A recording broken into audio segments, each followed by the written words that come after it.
Tu connais cette sensation. Pas le déjà vu d'un endroit, ce serait trop simple. Le déjà connu de quelqu'un. Cette personne croisée hier dans une file d'attente, avec qui tu as échangé 3 phrases et que tu n'arrives pas à oublier. Ce regard qui t'a traversé dans une rue d'une ville étrangère et qui s'est inscrit en toi sans demander la permission. Cet ami qu'il t'a fallu 5 minutes pour aimer et avec qui tu te sens chez toi depuis. Et celui ou celle, à l'inverse, que tu as détesté avant même qu'il n'ouvre la bouche, sans pouvoir l'expliquer à personne, pas même à toi-même. Tu te dis que c'est la chimie. Tu te dis que c'est l'animal en toi qui flaire quelque chose d'invisible. Tu te dis que c'est l'instinct, le langage du corps, les micro-signaux qu'on capte sans s'en rendre compte. Et c'est peut-être vrai.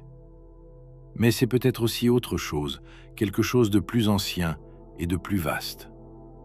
Et si chaque fois que tu reconnais quelqu'un sans pouvoir l'expliquer, tu étais en train de te souvenir. Pas de te souvenir d'une rencontre récente que tu aurais oubliée, de te souvenir d'autre chose, d'avant, de bien avant. Si tu as déjà entendu parler du contrat de l'âme, de cette idée que tu aurais choisi cette vie avant de la commencer, alors tu connais déjà la moitié de l'histoire.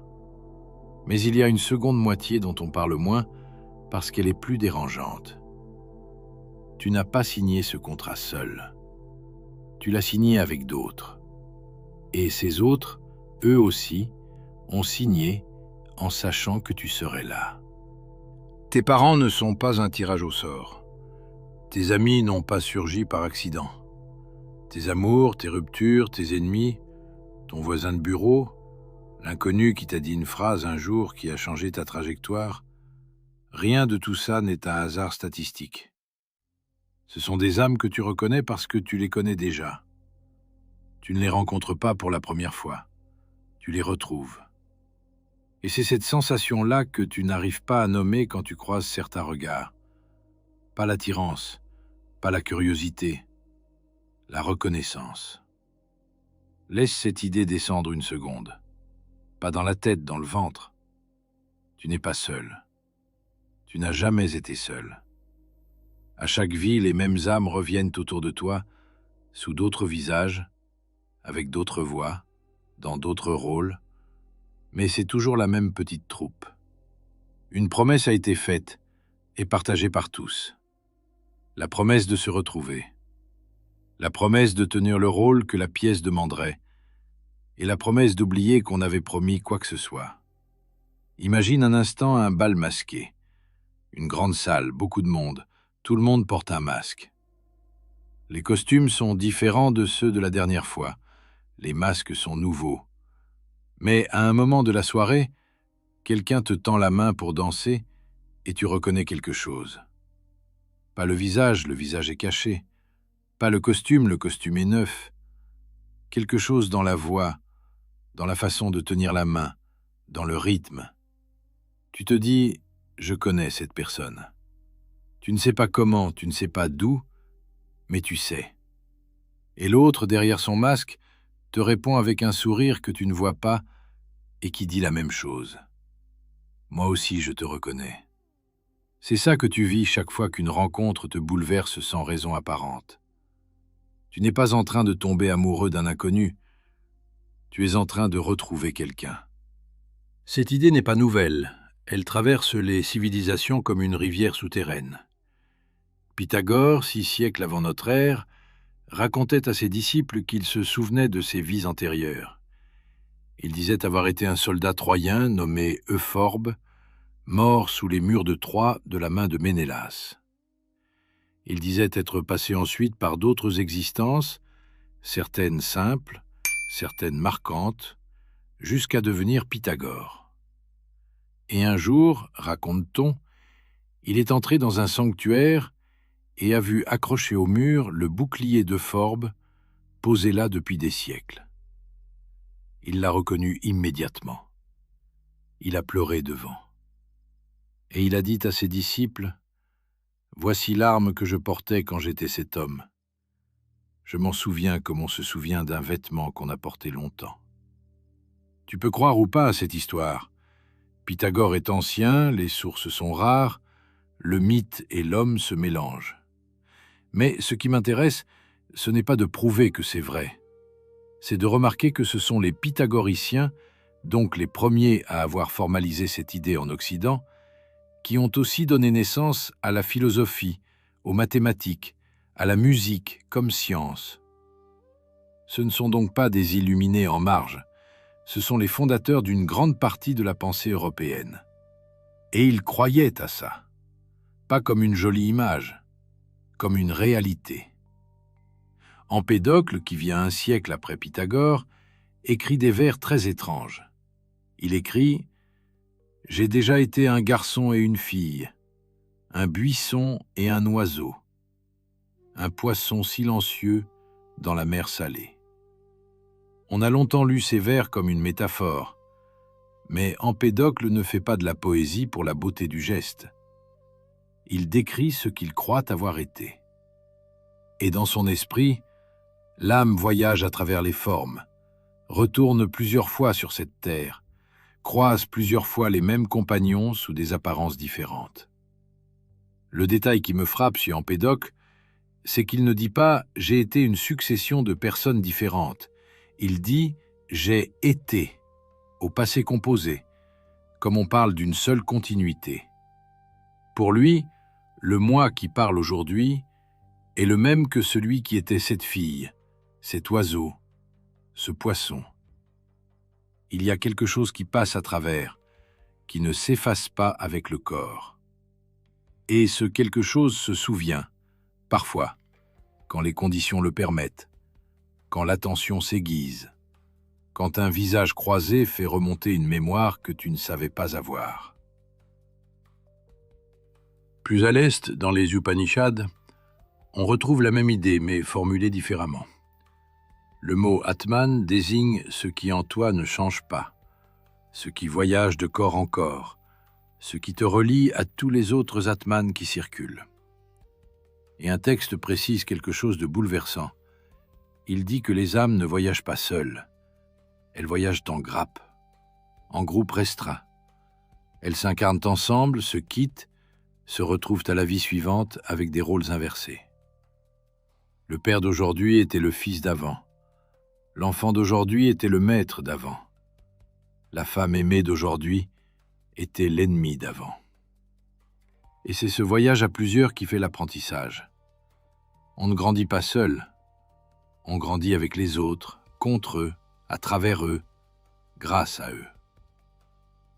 Il existe en Chine un mythe ancien dont je ne me lasse pas. C'est l'histoire du fil rouge invisible. On dit qu'à la naissance, chaque personne est reliée par un fil rouge à toutes les autres personnes qui vont compter dans sa vie. Le fil ne se voit pas, le fil ne se rompt pas, le fil peut s'étirer sur des milliers de kilomètres, traverser des siècles, attendre des décennies. Mais à un moment, deux personnes reliées vont se croiser, pas par hasard, parce que le fil les a tirées l'une vers l'autre, doucement, jusqu'à ce que la distance soit zéro. Et ce moment où elles se rencontrent, ce moment où le fil les amène face à face, c'est ce qu'elles appellent le destin. Mais ce n'est pas le destin au sens d'une force aveugle, c'est le destin au sens d'un rendez-vous. Quelqu'un a fixé l'heure et le lieu, longtemps avant que tu ne saches que tu allais venir. Les soufis ont leur propre version. Ils racontent qu'avant la création du monde, toutes les âmes ont été appelées par Dieu, qui leur a posé une seule question. « Suis-je votre Seigneur ?» Et toutes les âmes ont répondu oui. Mais ce qui m'intéresse, ce n'est pas tellement la question, c'est le moment. Toutes les âmes étaient là, ensemble, dans le même espace. Elles ont entendu la voix ensemble. Elles ont répondu ensemble. Et selon les soufis, c'est ce moment-là qui explique pourquoi, sur Terre, certaines âmes se reconnaissent. Elles ont déjà été dans la même salle. Elles ont déjà respiré le même silence. Elles ont déjà répondu à la même voix au même instant. Quand tu rencontres quelqu'un et que tu sens, sans pouvoir l'expliquer, qu'il était là quand quelque chose d'important s'est passé en toi, c'est peut-être parce que c'est vrai. Il y était. Pas dans cette vie-ci, dans une autre, ou avant toutes les vies, dans un moment dont seule une trace sourde a survécu en toi. Tu vois où je veux en venir. Toutes ces traditions, séparées par des continents, par des langues qui n'ont aucun mot en commun, par des siècles, parfois des millénaires, racontent la même histoire. Tu n'es pas un point isolé, tu es un nœud dans un tissu plus grand que toi. Et les autres nœuds que tu rencontres dans cette vie ne sont pas des étrangers. Ce sont des points avec lesquels ton fil s'est déjà croisé. Goethe, à la fin de sa vie, a écrit un roman étrange qui s'appelle « Les affinités électives ». Le mot « affinité » vient de la chimie. Goethe le savait, Goethe était passionné de science, et il avait remarqué que certaines substances chimiques, quand on les met en présence d'autres, abandonnent leur partenaire actuel pour se lier à la nouvelle, comme si elles préféraient, comme si entre toutes les liaisons possibles, certaines étaient plus justes, plus profondes, plus inévitables. Goethe a pris cette idée et l'a appliquée aux humains. Et il a posé une question terrible. Et si nos rencontres ne dépendaient pas de notre volonté? Et si certaines personnes, dès qu'elles entrent dans le périmètre d'une autre, déclenchaient un mouvement irrépressible, comme une réaction chimique qu'on ne peut pas annuler? Tu as déjà vécu ça. Une personne entre dans ta vie et quelque chose se déplace, sans que tu l'aies décidé. Une autre s'éloigne et un poids se libère, sans que tu l'aies provoqué. Goethe disait que ces mouvements ne sont pas du hasard. Ils sont l'expression visible d'un attrait invisible que les âmes éprouvent les unes pour les autres et que la raison ne contrôle pas. Tu peux résister, tu peux essayer d'aimer celui qu'il faut au lieu de celui que ton âme appelle, mais à long terme, l'affinité gagne, toujours. Parce que l'affinité n'est pas un caprice, c'est une mémoire. Maintenant, je veux que tu fasses un exercice avec moi. Pense à 5 personnes qui ont vraiment compté dans ta vie. Pas celles qui sont passées en surface, celles qui ont laissé une marque. Tu peux les compter sur les doigts d'une main. Garde-les en tête. Demande-toi maintenant, comment les ai-je rencontrés?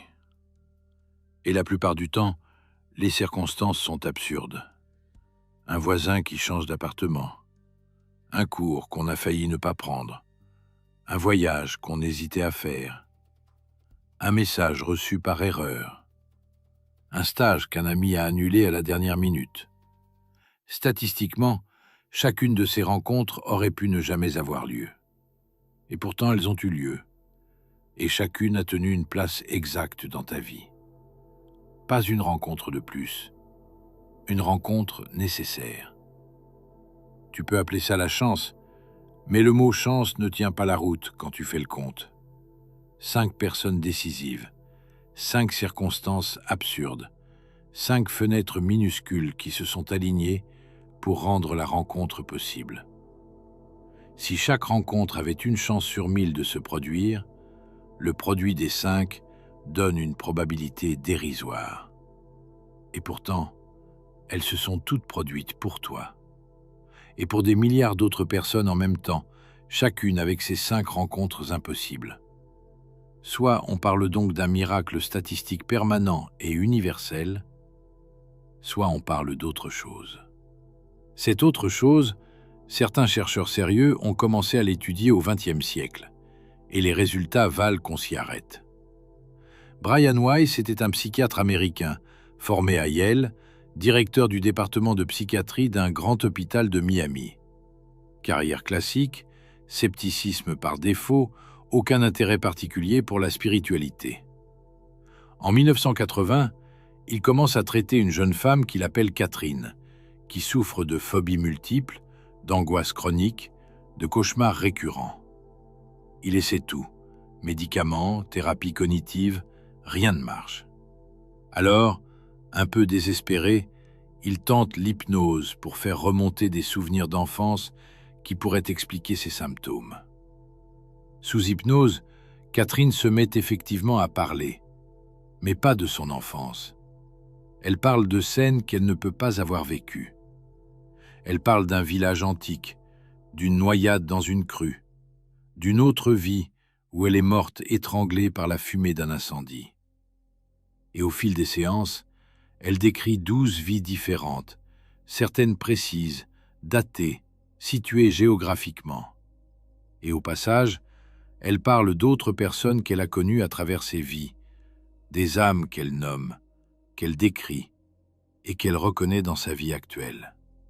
Son père aujourd'hui était son frère dans une vie. Son amoureuse actuelle était son fils dans une autre. Sa meilleure amie était son ennemi dans une troisième. Weiss reste silencieux pendant des années. Il a peur pour sa carrière. Il sait que s'il publie ça, il sera ridiculisé. Mais Catherine guérit.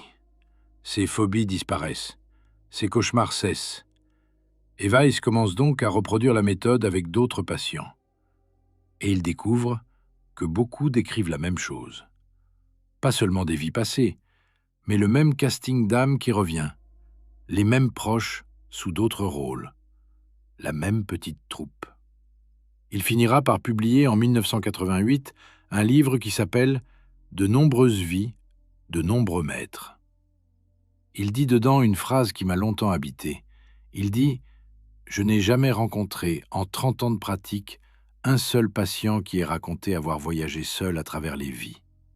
Toujours, ils décrivent une famille d'âmes, 6 à 10 entités proches qui se retrouvent à chaque incarnation. » Ian Stevenson, lui, n'était pas hypnothérapeute.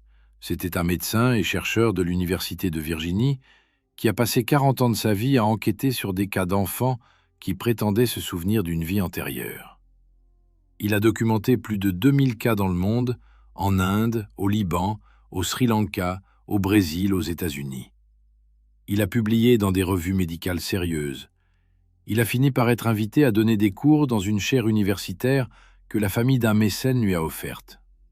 Ce qui m'a frappé en lisant Stevenson, ce n'est pas tellement les détails étranges, les marques de naissance qui correspondent à des blessures de vies antérieures, les langues parlées par des enfants qui ne devraient pas les connaître. C'est plutôt un détail qui revient cas après cas. Quand un enfant disait se souvenir d'une vie antérieure et qu'on retrouvait la famille de la personne décédée que l'enfant prétendait avoir été, l'enfant ne se contentait pas de reconnaître son ancienne mère. Il reconnaissait aussi son ancien frère, son ancienne sœur, son ancien voisin. Il les nommait par leurs surnoms de famille, des surnoms qu'ils n'auraient pas pu connaître. Et il leur parlait avec un naturel troublant, comme s'il les retrouvait après une longue absence.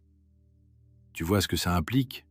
Si tu prends ces récits au sérieux, alors les âmes ne se promènent donc pas dans le cosmos comme des particules indépendantes qui se rencontreraient au hasard.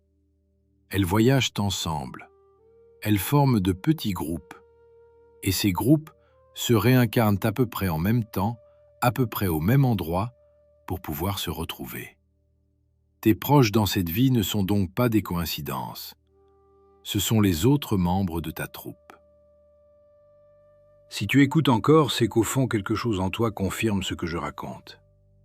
Si cette vidéo te fait du bien, un partage à une personne précise que tu as en tête en ce moment fait avancer ce travail. Pas un partage à tout le monde, juste à cette personne-là. Tu sais déjà à qui je pense. Merci. Maintenant, il faut que je te dise une chose qui dérange. Ces âmes qui voyagent avec toi, elles ne sont pas toutes des amours. C'est facile et c'est tentant de réduire l'idée des âmes compagnes à l'idée romantique de la flamme jumelle ou de l'âme sœur. Mais c'est un appauvrissement. D'ailleurs, si on s'arrêtait là, on raterait 90% du sujet. Dans les vraies traditions, dans les vrais témoignages, dans les vraies recherches, le groupe d'âmes qui te suit ne se limite pas à tes amours. Il inclut aussi tes ennemis. Il inclut aussi ceux qui t'ont fait souffrir le plus. Il inclut aussi les passages éphémères, les 3 jours de rencontre, les conversations d'1 heure avec un inconnu dans un train. Réfléchis à ça. La personne qui t'a le plus blessé dans cette vie, qui que ce soit, parent absent, conjoint qui a trahi, ami qui a tourné le dos, patron qui t'a humilié, tu as l'impression que c'est un étranger qui s'est mis sur ta route et qui t'a fait du mal. Mais et si c'était l'inverse ? Et si c'était quelqu'un qui te connaît depuis longtemps ? Quelqu'un qui a accepté, avant de naître, de tenir le rôle du méchant pour que tu puisses apprendre quelque chose qu'aucun ami ne pouvait apprendre. Apprendre à poser des limites, apprendre à te protéger, apprendre à reconnaître ta valeur quand personne ne te la confirme, apprendre à être seul. C'est plus facile à supporter quand on s'imagine un méchant tombé du ciel par hasard. C'est insoutenable d'imaginer que ce méchant t'aimait. Mais dans cette vision, c'est exactement ce qui se passe. Personne ne tient un rôle ingrat à moins d'aimer la personne qu'il faut faire grandir. Aucune âme n'accepte de jouer le bourreau si elle ne sait pas que c'est nécessaire. Et la cruauté qu'on subit est parfois la forme la plus déguisée et la plus brutale de l'amour. Pas l'amour humain, pas l'amour qu'on raconte dans les chansons. L'amour de l'âme, qui sait que tu as besoin de cette épreuve précise pour devenir ce que tu es venu être. Pose-toi la question dans la chair.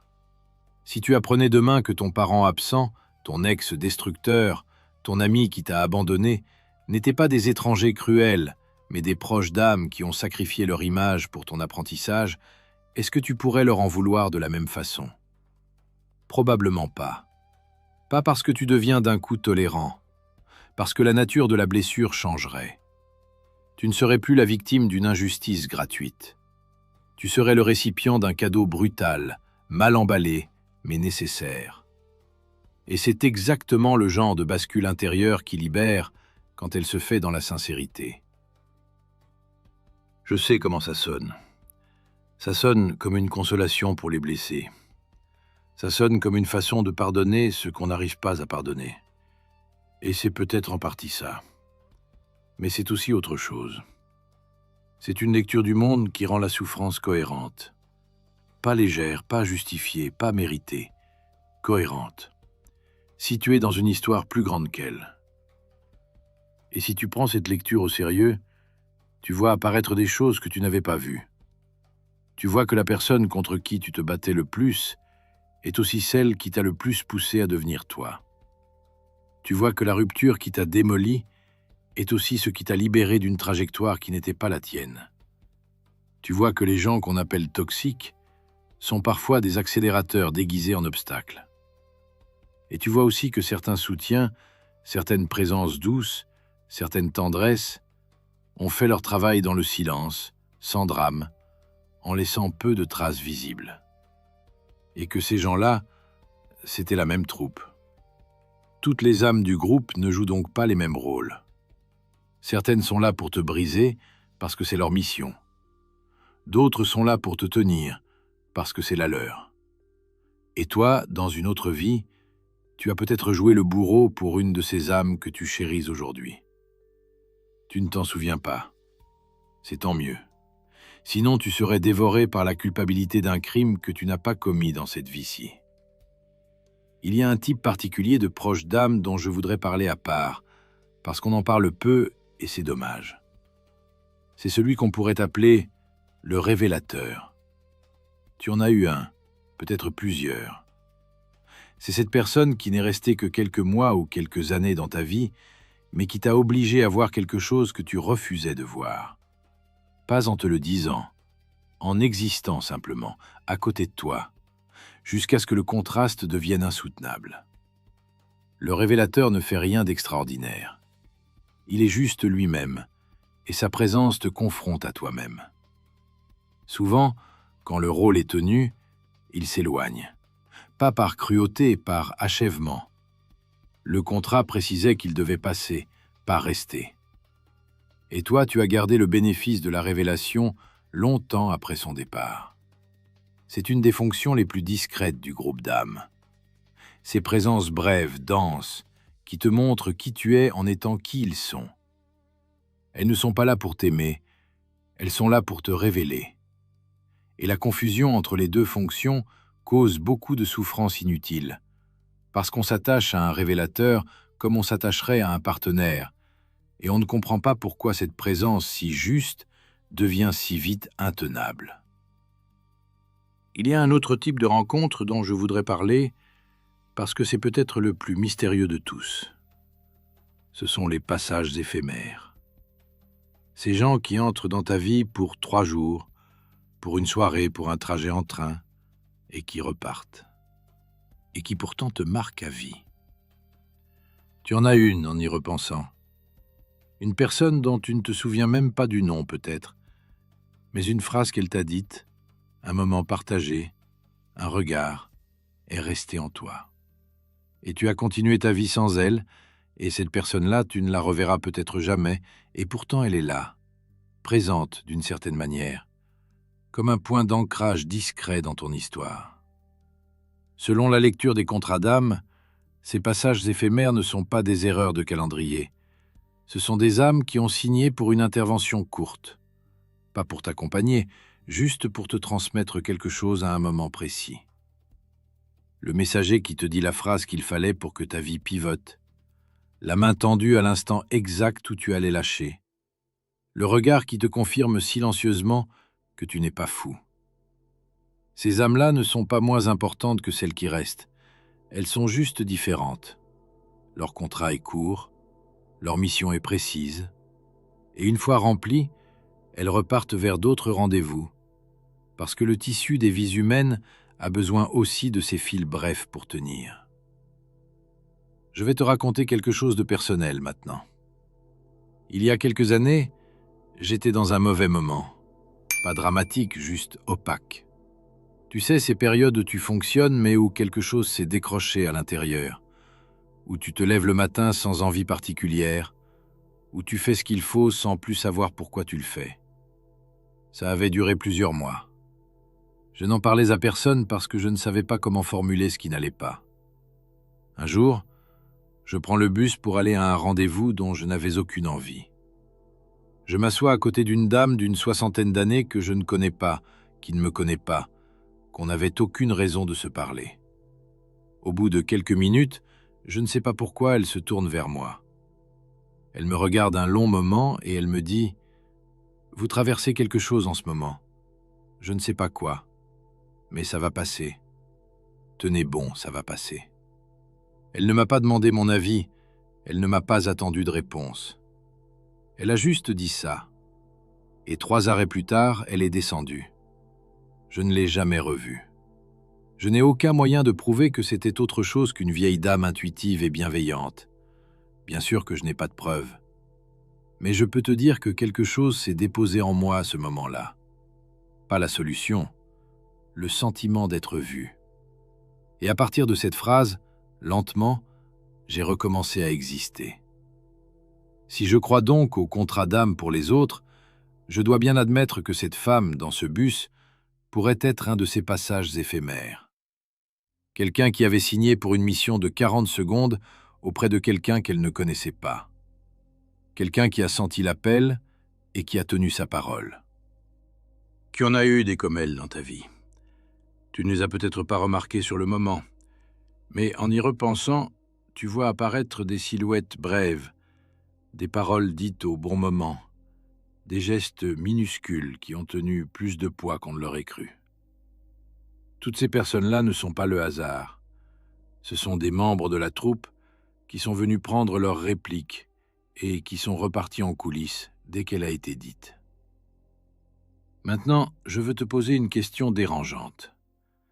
Si tu acceptes que tes proches font partie d'une troupe d'âmes qui t'accompagnent, alors tu dois aussi accepter que tu fais partie de leur troupe à eux.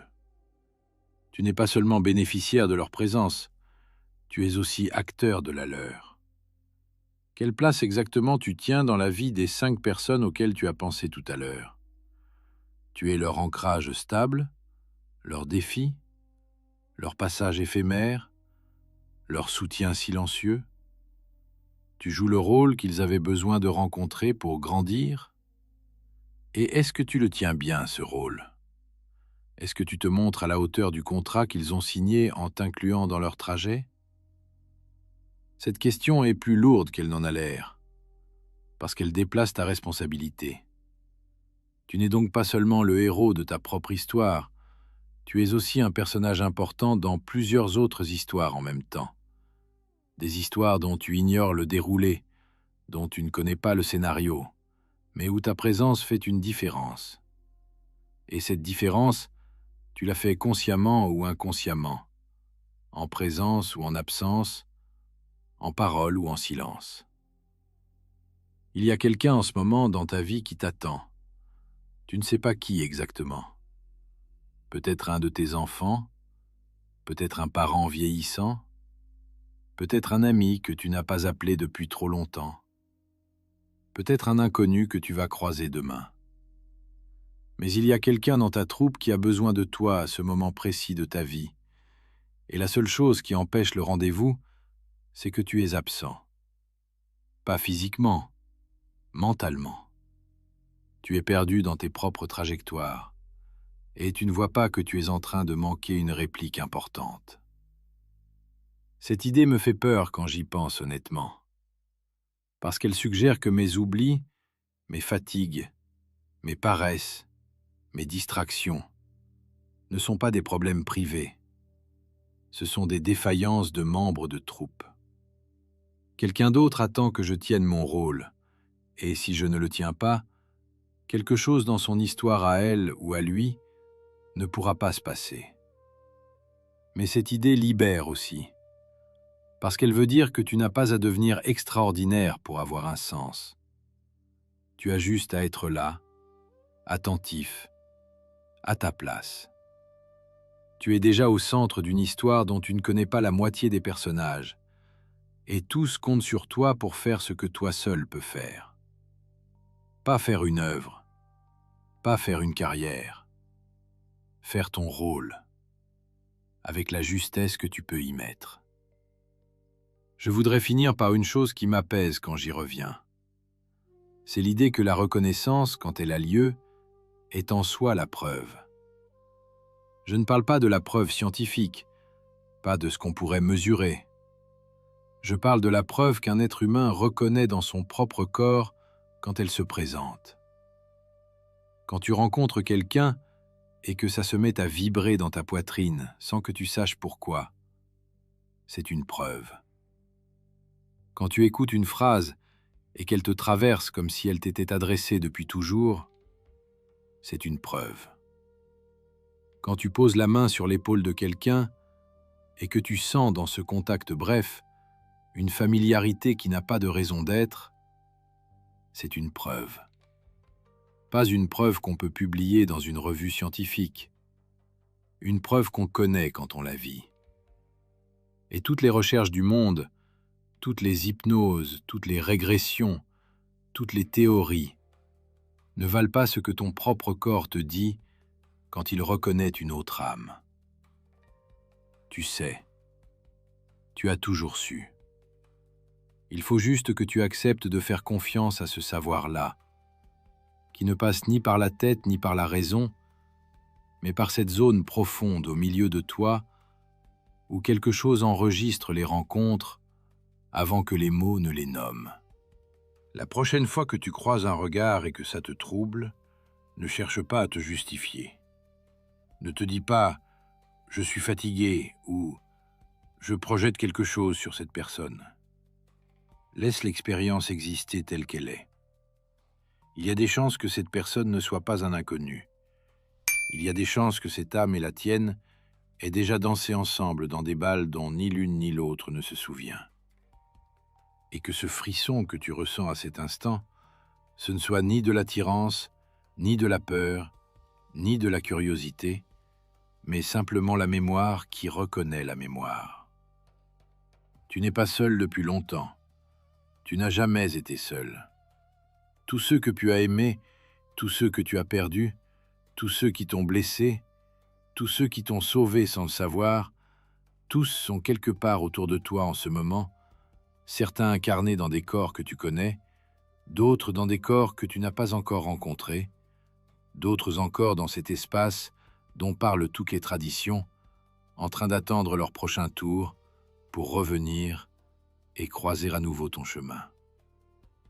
Tu peux fermer cette vidéo et continuer à croire que les rencontres sont des accidents statistiques.